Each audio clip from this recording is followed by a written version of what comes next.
Under Clause 2 of Rule 3, a member may not authorize another person to cast their vote, and members are also prohibited from casting a vote on behalf of another member. Right. So this is really interesting now, because last week Congressman Byron Donald was at HBO studios in California, not on the House floor. But somehow news reports say he also voted here on the House floor at the same time.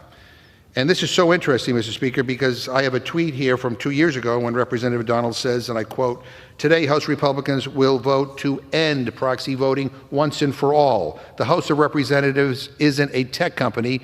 Its members should work in person in the people's house," end quote. Yet he voted by proxy, and after he voted to end proxy voting.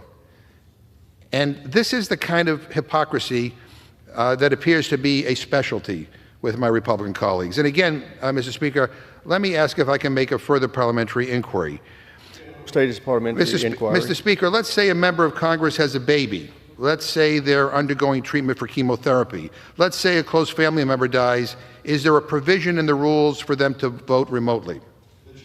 Provide advisory opinions or respond to hypothetical questions. Well, Mr. Speaker, this is not hypothetical, I kind of get what's going on here, but we have a colleague, Representative Pedersen, who is currently home because she just gave birth.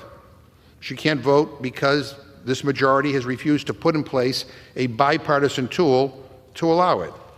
Meanwhile, Republicans are out here breaking the rules while they jet off to Hollywood. So clearly the rules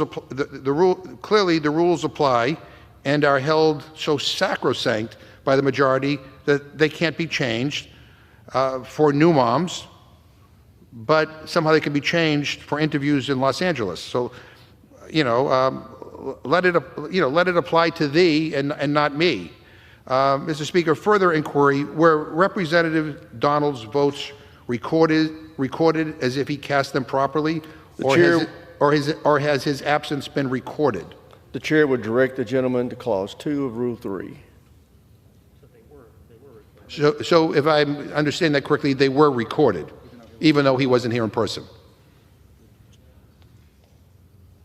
The gentleman is free to consult the records of the House. Okay. I have, and his vote was recorded even though he wasn't here.